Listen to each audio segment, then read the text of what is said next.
Mayong aga no. Good morning guys, here from Cape Town.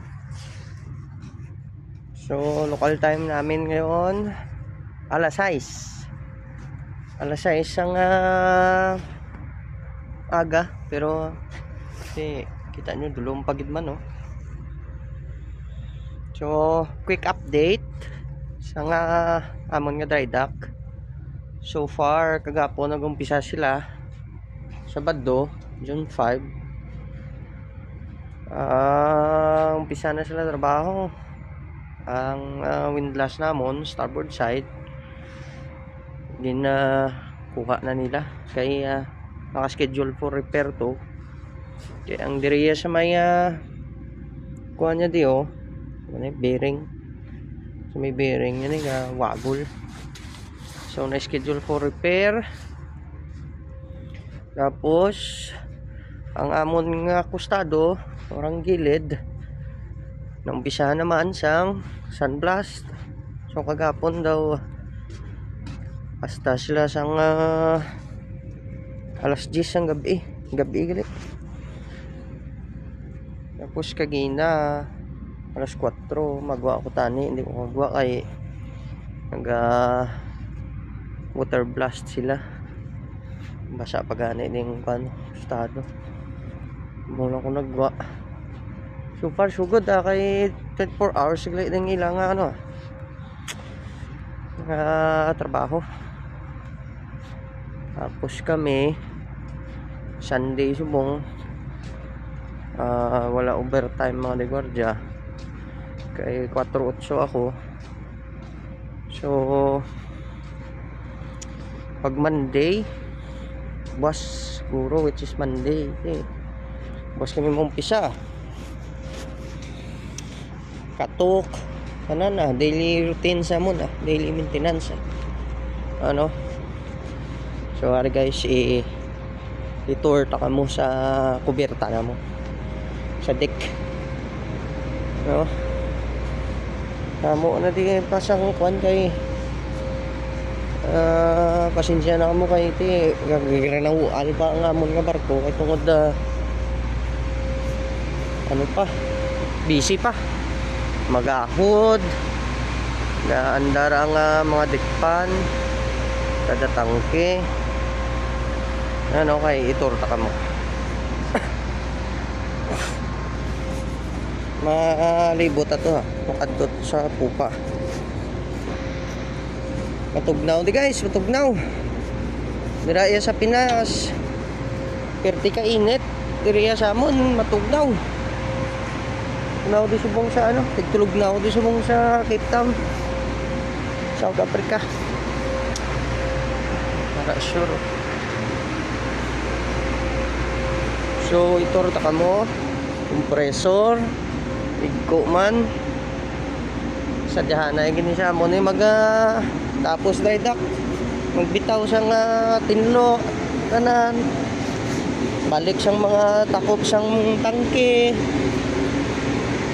sige lang magid na ang trabaho ka nga siman no mga kapwa ko Ilonggo nga siman dira nga ara subong sa lawod mahalong kita kabay pa nga mapuli kita ko kumpleto parehas ang pagsampa taman no. God bless aton kag keep up the good work. Connect kami sa amon nga emergency line, fire line sa shore. So ari kita subong sa poop deck. Amo na ding view. Pakita ko sa inyo ang view kagang gin-istayan namon.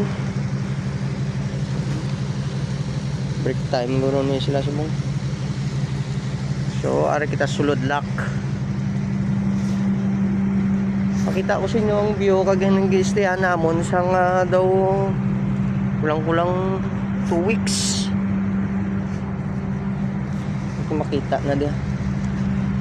Dira kami nagsulod muna siyang block ang ginatungtungan sang barko sa idalom. Yeah.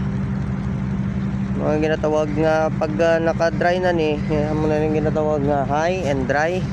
Ang naka-high and dry na ang barko. So dira kami nagligad. But kung makita nyo na. Nang posisyon sina ang posisyon sini nga barko. Ana ang duwa. Dira na data nagligad ang amon nga posisyon. Almost 2 weeks kami da.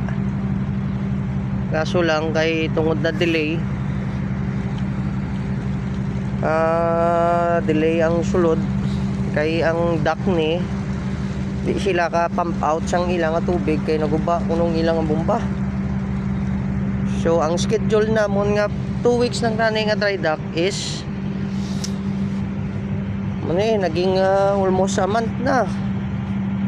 Actually wala pa man pero ang siling nila ang 10 days kuno kami dire.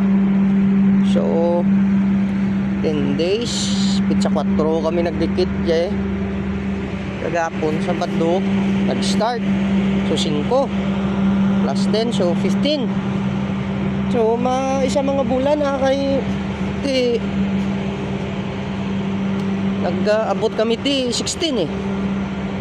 2 weeks kagili mi to sobra sa sa port. Nakita siya starboard side.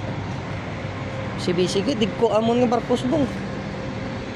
Kalain man na ipakita sa inyo galing kahit gina. So muna na guys quick update lang sa kalatabo din namon sa sa dry dock. So don't forget to follow, like and subscribe guys. No? Mga aga sa inyo datanan. God bless us all. Ciao.